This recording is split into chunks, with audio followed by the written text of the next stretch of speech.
সঙ্গে কথা বলবো, জানবো আবু সাইদ। বাস বাস বাস বাস বাস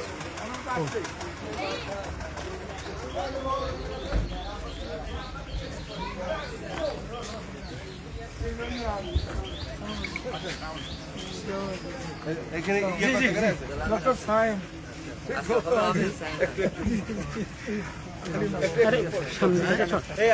আচ্ছা জি জি আসসালামু আলাইকুম। এই ইউনিয়ন সভাপতি আসসালামু আলাইকুম। এবার কভারে যাবো আগে আগে এদিকে দে, এদিকে দে।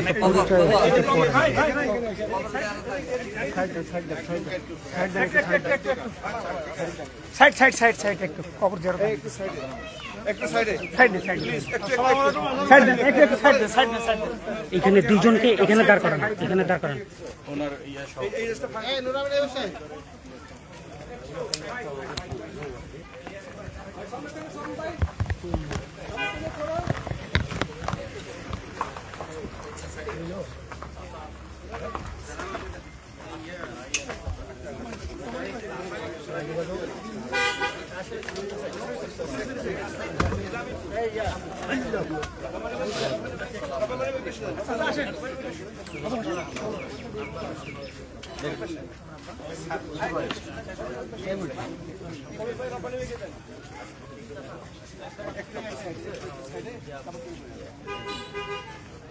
এই এই পিছনে আছে পিছনে আছে আমি রাস্তা একটু সাইড করলাম না। এলে কি করবে তোমরা? দেখেন মানুষ এই ভাই, এই হাতটা সরাই দেন। এই ভাই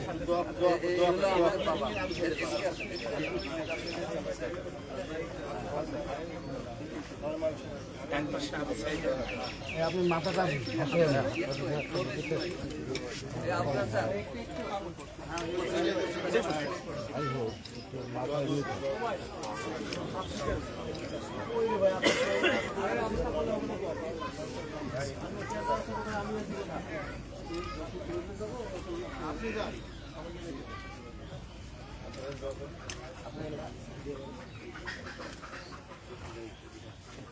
اللهم امين. اللهم امين.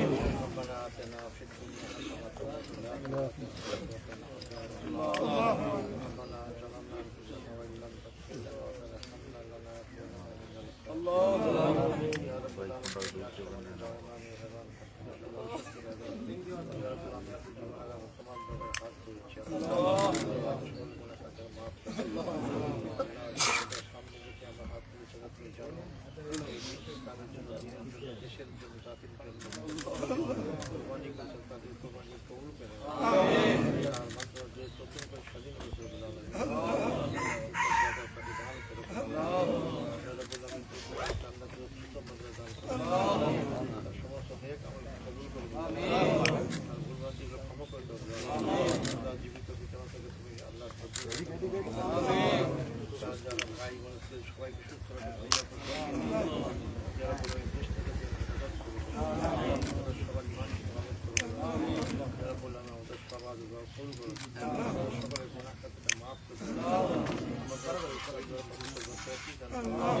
ربنا تقبل منا انك انت السميع العليم وتب علينا سبحان ربك عما يصفون والسلام والحمد لله رب العالمين.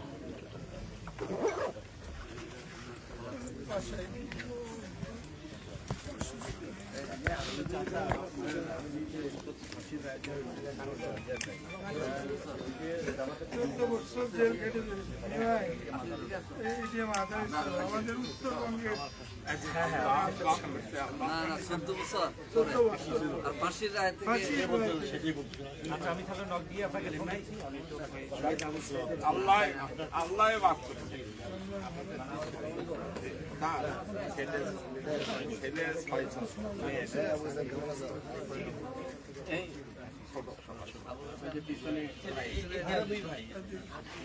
রবনি ভাই, রবন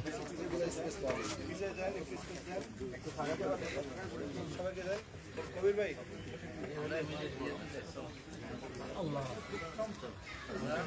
সবসময় খোঁজ খবর নিয়ে এরকম দিয়ে যাবে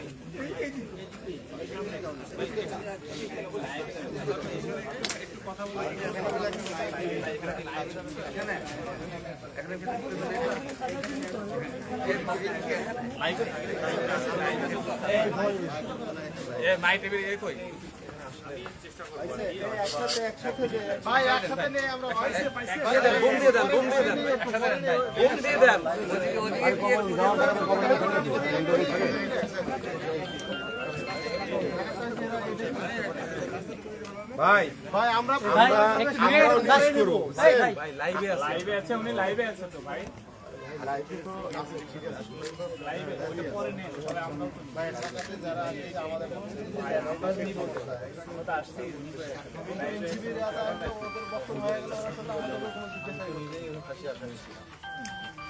সরকারি অত্যাচারে জুলুম নির্যাতনের শিকার হয়ে আমি সহ হাজার হাজার লোকের অঙ্গীকার আমি মনে করি আবু সাঈদ সেই ব্যক্তি যিনি বাংলাদেশকে নতুন করে স্বাধীন করেছে।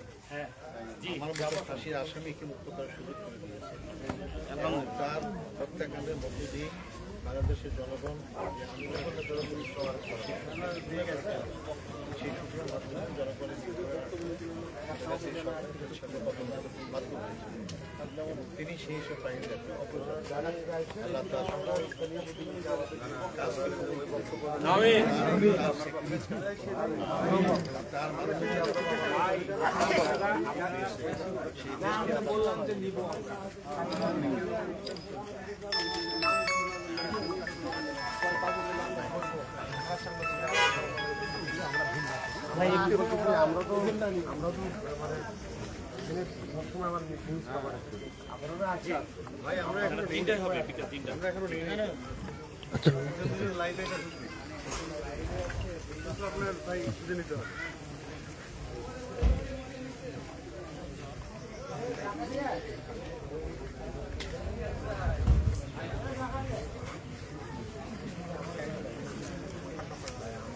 পিছনে যাও।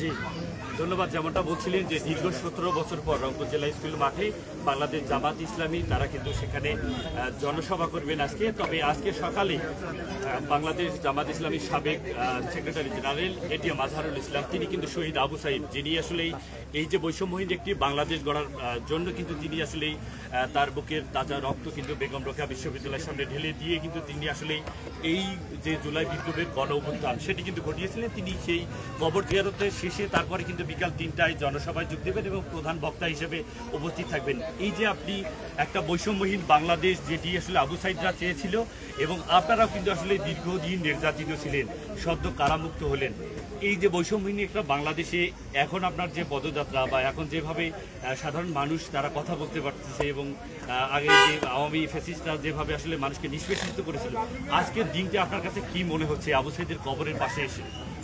আমি ধন্যবাদ জানাই আবু সাঈদের পিতামাতা তার ভাইদের যে তারা একটা গর্বিত সন্তান, একটা গর্বিত ভাই বাংলাদেশের জনগণ উপহার দিতে পেরেছে।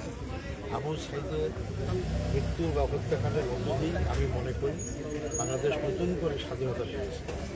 আমরা কথা বলার সুযোগ পেতাম না, গণতন্ত্র নির্বাসিত হয়েছে, আমাদের সীমানা আমাদের সীমান্ত অরক্ষিত ছিল, আমাদের রাজনৈতিক এবং সাংস্কৃতিক কোনো অধিকার ছিল না। আমাদের গণতন্ত্রকে হত্যা না করলেও, নিষিদ্ধ না করলেও প্রকারান্তরে 15.5 বছর একদিকে শাসন কায়েম ছিল। সেই স্বৈর শাসনের বিরুদ্ধে ছাত্ররা যে গর্জে উঠল বৈষম্যহীন সমাজ করার জন্য, তারই সূচনা করেছে আবু সাঈদ, যিনি বুকে তাজা রক্ত ঢেলে দিয়েছেন। দুনিয়ার ইতিহাসে আমি এরকম দেখিনি, তার ছবি যে আমি এখান থেকে দেখেছি, সে বুক পাতিয়ে দিয়েছিল। কিসের জন্য? তার তো কোনো স্বার্থ ছিল না। সে তো এই মৃত্যুর মাধ্যমে কোনো কিছু অর্জন করতে পারতো না। সে যদি মৃত্যুবরণ না করতে জীবিত থাকতো, কী অর্জন করতো? সে দেশের জন্য করেছে, দেশের মানুষের কল্যাণের জন্য করেছে। সে দেখেছে যদি আমি আত্মত্যাগ করি, হয়তো আমার মাধ্যমে যদি আজকে দেশ মুক্ত হয়, যদি স্বাধীন হয়, দেশের জনগণ যদি তার অধিকার ফিরে পায়, তার ভোটের অধিকার যদি ফিরে পায়, সমস্ত অধিকার যদি ফিরে পায়, তাহলে আমি এতে শান্তি পাবো এবং দেশও মুক্ত হবে। আমি এই জন্য মনে করি আবু সাঈদের এই দেশের যে নতুন পরিবর্তন হয়েছে, সে যে আশায় বুকে রক্ত ঢেলে দিয়েছে সেই আশা কিন্তু এখন আমাদের পূরণ হয়নি। আজকে 10 মাস হয়ে গেল, আমরা সেই আশা পূরণ দিকে এগিয়ে যাচ্ছি।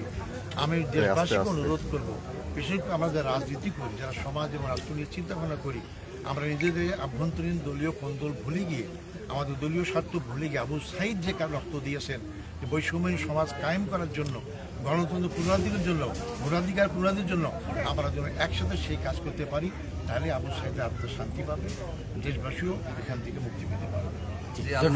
জি, যেমনটা শুনছিলেন যে আসলে বাংলাদেশ জামাতে ইসলামী সাবেক জেনারেল সেক্রেটারি মাসুদুল ইসলাম যেটি বলছিলেন যে আসলে একটি বৈষম্যহীন বাংলাদেশ গড়ার প্রত্যয় নিয়ে যে আবু সাঈদরা যেভাবে জীবন দিয়েছিলেন সেটি যেন বাংলাদেশের মানুষ যুগ যুগ ধরে যেন আসলে স্মরণ করে, সেটি কিন্তু তারা বলছিলেন। এবং সব মিলে বলি যে আজকে বাংলাদেশ জামাতে ইসলামী একটি জনসভা পরে কিন্তু আমরা আসলে বাকি প্রোগ্রামের এই রোডটা ক্লিয়ার করে দেন। এই পাশে না না আছে আছে একটু প্লিজ প্লিজ ভাই ভাই ভাই ওদের কাজ করতে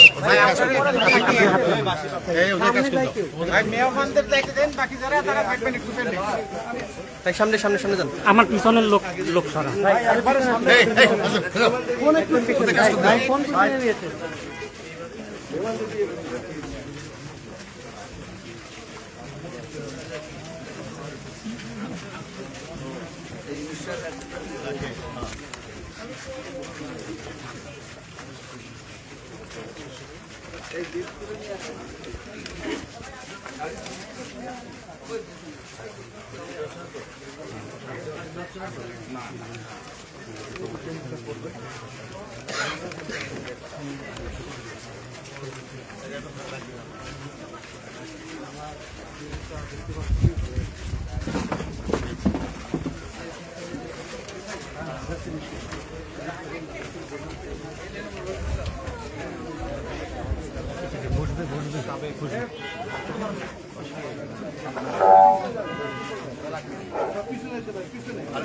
একটু পিছনে আসি। আরে ভাই আপনার একটা আপনার লাইভের জন্য ক্যামেরার সামনে আসা, আপনি সবসময় পেছনে যাবেন, একটা দিন বোঝে না। পিছনে যান, আরো পিছনে আসেন ভাই।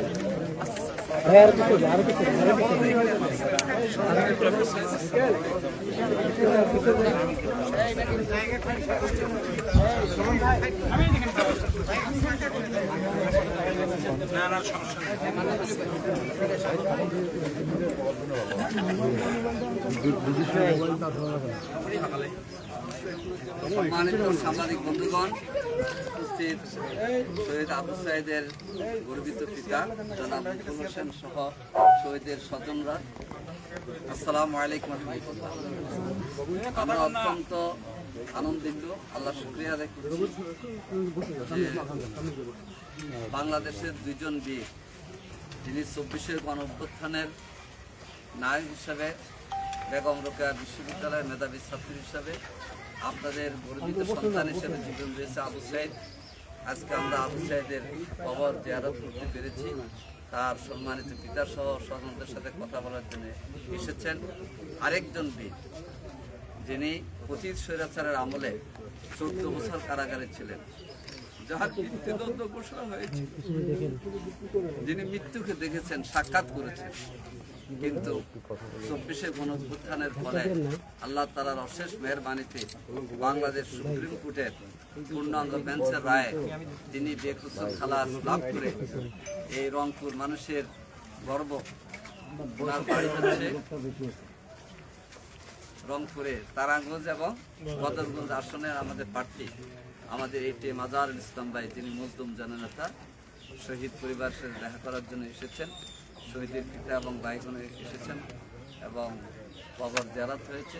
আমি সংক্ষিপ্তভাবে জনাব এটিএম আজহারুল ইসলাম ভাইকে কথা বলার জন্য অনুরোধ আলহামদুলিল্লাহ ভাই এই বোমগুলো তো আমরা দিতে পারতাম। আলহামদুলিল্লাহ আপনারা যখন পরে তো বক্তব্য নেওয়াই পড়বে ভাই, সাইয়্যিদুল মুরসালিন, এখানে তো এভাবে নেওয়ার প্রয়োজন পড়ে না। এটা তো কোনো ফর্মাল জনসভা না। আমি ঢাকা থেকে এসেছি আজকে আমাদের জনসভা আছে রংপুর জেনারেল মাঠে। আলহামদুলিল্লাহ আমাদের সেখানে আমি যে আমাদের বক্তব্য রাখবেন সেখানে আমি বক্তব্য রাখা শুরু পাবো ইনশাআল্লাহ। সেখানেই আমার মূল কথা বলবো। আমি এখানে আবু সাঈদের খবর জিয়ারত করার জন্য এসেছি। আবু সাঈদ আমি স্মরণ করতে চাই আমার লাইভ হচ্ছে কি আপনাদের? আবু সাঈদ যদি এই আত্মত্যাগ না করত এবং সমাপ্তি হয়েছে 5ই আগস্ট স্বাধীন বাংলাদেশ হিসেবে আবু সাঈদ যদি ধারাবাহিকতা সেই আন্দোলনটা এত তীব্র হয়তো আমরা বক্তব্য আবু সাঈদ যখন জীবন দিল দেশবাসী সবাই কিন্তু মানে একটা মানুষ কিন্তু বারবার বক্তব্য করেনি। স্বৈরাচারী সরকারের বিরুদ্ধে জনগণ খুশি উঠেছে। বেশিরভাগ ছাত্র যুবক এমনকি কারাগার বিভিন্নভাবে দেখার সুযোগ পেয়েছে যে এই তৎকালীন ফ্যাসিস্ট সরকারের বিরুদ্ধে রুখে দাঁড়িয়েছিল এবং যার পরিসমাপ্তি 5ই আগস্ট হয়েছে। আপনারা সবাই জানেন আবু সাঈদের এই আত্মত্যাগ যদি না হতো তাহলে আমার মতো লোক ফাঁসির আসামি থেকে আজকে মুক্ত পেতাম না। আমি চিরকৃতজ্ঞ তার কাছে। আমি শুধু না হাজার হাজার রাজবন্দী বিনা কারণে যারা বন্দী অবস্থায় ছিলেন তারা মুক্তি পেয়েছে এবং সর্বোপরি বাংলাদেশ মুক্ত হয়েছে। বাংলাদেশের 18 কোটি মানুষ মুক্ত হয়েছে এবং সবচেয়ে স্বৈরাচারী সরকার মানুষের জুলুম করার সাথে সাথে আমাদের আলেম ওলামা যারা পীর মাশায়েখ যারা দেশের জনগণকে ধর্ম শিক্ষা দেয়, ধর্মের প্রচার করে, ইসলামের প্রচার করে, তাদের কি অপরাধ ছিল? তারা তো সরকারের বিরুদ্ধে ছিল না, তারা ইসলামের পক্ষে ছিল, কিন্তু তাদেরকে হাজার হাজার জঙ্গি সাজিয়ে কারাগারে বরং দেওয়া হয়েছে। আমার অনেকে দেখা হয়েছে, কোনো অপরাধ তাদের নাই। এইভাবে সেই সরকার শুধু গণতন্ত্রের বিরুদ্ধেই ছিল না, দেশের জনগণের বিরুদ্ধেই ছিল না, ভোট কেড়ে নেওয়াই শুধু কাজ ছিল না, তারা ইসলামের বিরুদ্ধেও ছিল। ইসলামকে ধ্বংস করার তারা চেষ্টা করেছে, তারা সমস্ত প্রতিষ্ঠানকে ধ্বংস করার চেষ্টা করেছে এবং সেখান থেকে আবু সাঈদ যে দেশটাকে উদ্ধার করেছে তিনি শুধু বীর নন, আমরা মনে করি তিনি একজন শহীদ। আল্লাহ তাকে শাহাদত তার শাহাদত কবুল করুন। আবু সাঈদ কেন জীবন দিলেন? তার কি? তার তো ব্যক্তিগত কোনো কারণ সমস্যা ছিল, তার তো ব্যক্তিগত কারণ সে জীবন দেয়নি। সে জীবন দিয়েছে দেশে মানুষের ভোটের অধিকার ছিল না, দেশের মানুষ নির্যাতনের শিকার হয়েছে, কথা বলতে পারতো না, লিখতে পারতো না, গণতন্ত্র ছিল না এবং বৈষম্য তো ছিলই এবং সর্বোপরি আলেম ওলামাদের বিরুদ্ধে ইসলামের বিরুদ্ধেও ছিল। তারই বিরুদ্ধেই তারা একটা বই প্রকাশে তার জীবন দিয়েছে। তার ছবি দেখলে কেউ বলতে পারবে না কি সে একটা ছেলে পুলিশের সামনে কিভাবে হাত তুলে বুক পাতি দিতে পারে, তার ইমানটা কত শক্তিশালী ছিল, তার কত দৃঢ় বিশ্বাস ছিল এবং তার কত সাহসিকতা পরিচয় দিয়েছে। এই সাহসিকতা পরিচয় তো আমরা কেউ দিতে পারিনি। আমরা 15.5 বছর ধরে রাজনৈতিক আন্দোলন করেছি, কিন্তু আমরা কিন্তু এরকম সাহসের পরিচয় দিতে পারিনি। আবু সাঈদ একটি স্ফুলিঙ্গ। আবু সাঈদ বাংলাদেশের জনগণকে একটা শিক্ষা দিয়েছেন যে তোমরা ভীতু কাপুরুষ থাকবে না, স্বৈরাচার যত শক্তিশালী হোক না কেন তার বিরুদ্ধে যে জীবন রুখে দাঁড়ায় তো কোনো সময় কোনো স্বৈরাচার টিকে থাকতে পারে না। আবু সাঈদ প্রমাণ করার মাধ্যমে সামনেও যদি কোনো স্বৈরাচার প্রতিষ্ঠা লাভ করে, আবার কোনো ফ্যাসিস্ট কার্যকলাপ কেউ শুরু করে, আবু সাঈদের রক্তের ধারাবাহিকতায় বাংলাদেশের জনগণ আবার খুশি উঠবে। তাই আমি আপনার এই আজকের এই কবর জিয়ারতের মাধ্যমে আপনাদের কাছে মাধ্যমে দেশবাসীকে জানাতে চাই, যারা দেশ নিয়ে চিন্তা করি আমার জন্য আবু সাঈদের রক্তের সাথে বেইমানি না করি, আবু সাঈদ যে উদ্দেশ্যে জীবন দিয়ে সেই উদ্দেশ্যের বিরুদ্ধে না যাই, আমরা সম্পূর্ণ দলীয় মনোভাব থেকে মুক্ত হয়ে আবু সাঈদের স্বপ্নকে বাস্তবায়ন করি। সেই দিকে আমি সবাইকে আহ্বান জানাতে চাই। ধন্যবাদ সবাইকে। এবং আবু সাঈদের পিতা তিনি এখন বৃদ্ধ মানুষ, তিনি অনেক কষ্টে আছেন। আমরা কিন্তু আপনাদের মাঝে বলতে চাই, আমরা আসি, তাদেরকে দোয়া করি, ছবি তুলে নিয়ে চলে যাই, কিন্তু আর তাদের কোনো খোঁজখবর নেই না। আমি মনে করি আমাদের দায়িত্ব আছে তাদের পাশে দাঁড়ানো। আবু সাঈদ যেভাবে তার পিতার বড় হয়ে পাশ করলে পিতার পাশে দাঁড়িয়ে থাকতো, আমাদের জাতির দায়িত্ব হচ্ছে তার আবু সাঈদের মতো তার পিতার পাশে দাঁড়ানো, তার পরিবারের দাঁড়ানো। আমরা যে ছবি তুলে ফটোসেশন করে যেন আমরা রাজনৈতিক ফায়দা হাসিল না করি, যেটা আমাদের অতীত হয়েছে। আমি অনুরোধ করবো আমরা সবাই যেন তাদের পাশেও দাঁড়াই তাহলে আবু সাঈদ আত্মাও শান্তি পাবে এবং পরিবারও তারা সুখে বসবাস করতে পারবে। ধন্যবাদ। আজহার ভাই, একটা প্রশ্ন ছিল যে শুধু আবু সাঈদ এই বৈষম্য বিরোধী আন্দোলনের প্রথম কাতারের শহীদ এবং তার নেতৃত্বেই এরপরে লাখো তরুণ সেখানে ঝাঁপিয়ে পড়েছিল এবং আমরা দেখেছি যে হাজার হাজার শহীদ, হাজার হাজার যুবক সেখানে শহীদ হয়েছে, বিভিন্ন বয়সের লোক শহীদ হয়েছে। আপনারা কি শুধু আবু সাঈদের জন্য বিভিন্ন রাজনৈতিক দলগুলো এখানে আসে, সব শহীদ কি তার এই যে দেশের দায়বদ্ধতা থেকে আপনারা যারা গণতন্ত্র ফিরে পেলাম আমরা, সেই জায়গা থেকে রাজনৈতিক দলগুলো ঠিকঠাকভাবে কাজ করতে পারছেন কিনা, আপনারা যে সকল শহীদের প্রতি শুভেচ্ছা হচ্ছে কিনা? আপনারা তো জানেন যে আমি জেল থেকে বের গেলাম তো অল্প কিছু আগে। আমি এসে আমার দলের নেতাদের কাছে শুনেছি, আমি যারাকে শুনেছি, আবু সাঈদকে তো একটা আমরা আইকন মনে করি, যার ফলে আমরা সবাই সেখানে আসি। কিন্তু এর অর্থ এই নয় যে আবু সাঈদই আগে জীবন দিয়েছে। আবু সাঈদের পথ ধরে হাজার হাজার জীবন তরুণ যুবক দিয়েছে, শুধু তরুণ না, যুবক বাচ্চা সব যারা ছাদের উপরে আশ্রয় নিয়েছে তাদেরকেও গুলি করে হত্যা করা হয়েছে। আমরা জামাতের পক্ষ থেকে বলতে পারি, আমরা তাদের সবার বাড়ি করার চেষ্টা করেছি, অনেককে আমরা তারা ঘর বাড়ি তৈরি করতে চেষ্টা করেছি, আর্থিক সাহায্য করেছি, যারা পঙ্গু ছিলেন তার পঙ্গুত্ব থেকে যাতে সুস্থ হতে পারে তার ব্যবস্থা করেছি। এবং আমি জানি না অন্য রাজনৈতিক দল করেছি কিন্তু করে না থাকে আপনার মাধ্যমে আমি সবাইকে আহ্বান করব, এটা একক কোনো দলের কাজ না, ব্যক্তির কাজ না, এটা সামষ্টিকভাবে আমাদের কাজ, সর্বোপরি এটা রাষ্ট্রের কাজ। আজকে সরকার কিন্তু কারা, সরকার তো কোনো রাজনৈতিক সরকার না, আবু সাঈদের রক্তের গড়া আন্দোলনের সুফল যেটা তারাই আছে দেশ শাসন করতে।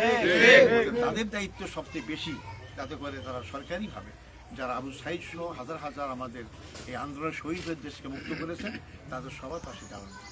স্যার, আরেকটি প্রশ্ন, এই যে জনসভা হবে দীর্ঘ 17 বছর পরে, এই জনসভা থেকে বাংলাদেশ জামাত ইসলামী কি ধরনের বার্তা দিতে চায় এবারে? এটা তো আপনাকে অপেক্ষা করতে হবে।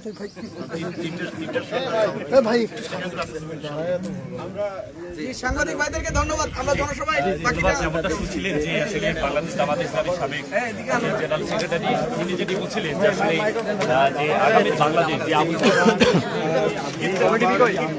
এমন একজন বাবা, সেই লালিত বাবার সেই যে সন্তান জন্ম নিয়েছে তিনি শহীদ আবু সাঈদ। আমরা আগে যাই, বাবার কাছ থেকে জানতে চেষ্টা বাংলাদেশ জামাত ইসলামের নেতৃবৃন্দ আসছে, বিভিন্ন রাজনৈতিক দলের নেতৃবৃন্দ ভাইয়ের মোবাইলটা দেন, নেতৃবৃন্দ আসা এবং তাদের কাছে আপনার ভিন্ন কোনো প্রত্যাশা, কোনো চাওয়া পাওয়া আছে কিনা, যেগুলো তারা দিচ্ছে এর বাইরে কোনো প্রত্যাশা আপনার আছে?